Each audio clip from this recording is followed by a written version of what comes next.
Section 3.4 is all about exponential and logarithmic equations, so get pumped. I know you already are.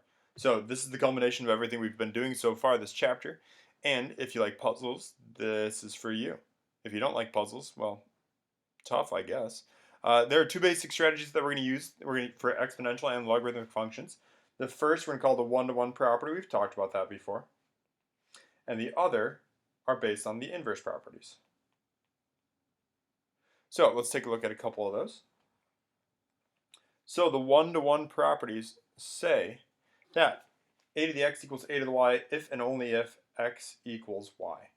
Same thing for logarithms. Log base a of x equals log base a of y if and only if, well, x equals y. Same thing. The inverse properties, a raised to the log base a of x. That was one we learned last week, and that's just x.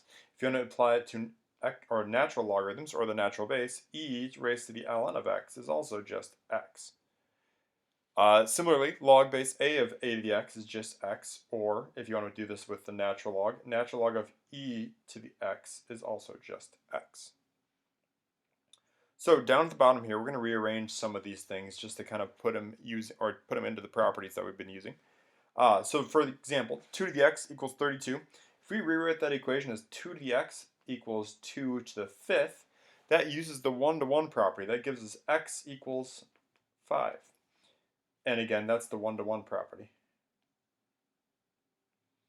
The next one, natural log, sorry, everything got pushed onto the second line there. So I'm just going to rewrite it so it's all in the same line. Natural log of x minus the natural log of 3 equals 0. Well, in order for us to solve that, we'd probably just set natural log of x on one side, and we'd add 3 to both, or natural log of 3 to both sides. We'd end up with natural log of x equals natural log of 3, and we get x equals 3.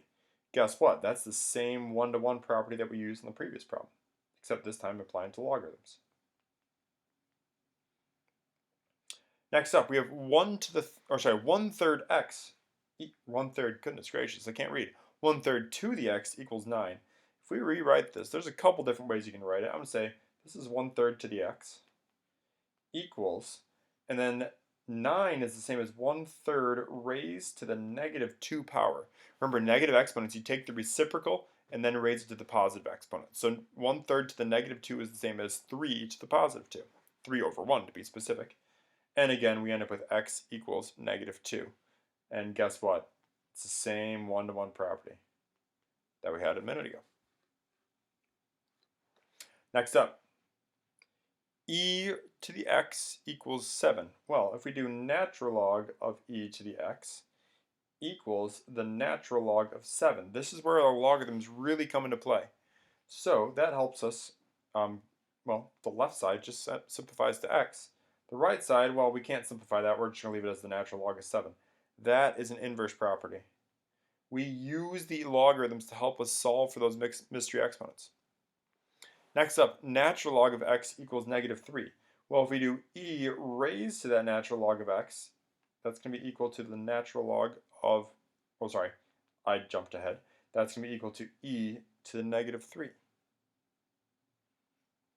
Now, when we simplify that down, that left side just simplifies to be x equals e to the -3rd power. And again, that's another inverse property there. Log of x equals -1. If you do 10 raised to the log of x, well, why do we choose 10? Because remember, if there's no base written there, let me zoom in. If there's no base written there, we assume it's base 10. So that's the same as, 10 to the -1. So we're essentially raising both sides of the equation as exponents. So it's 10 to that side of the equation. So again, simplifying it, 10 to the log base 10 of x is just x.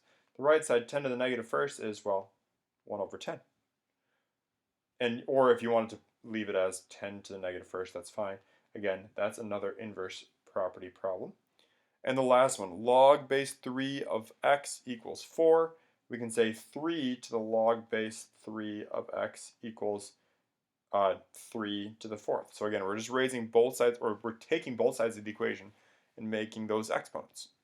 So we end up with x equals 3 to the 4th. And 3 to the 4th is 81, if you want to simplify that further. And again, that's just us using the inverse properties again.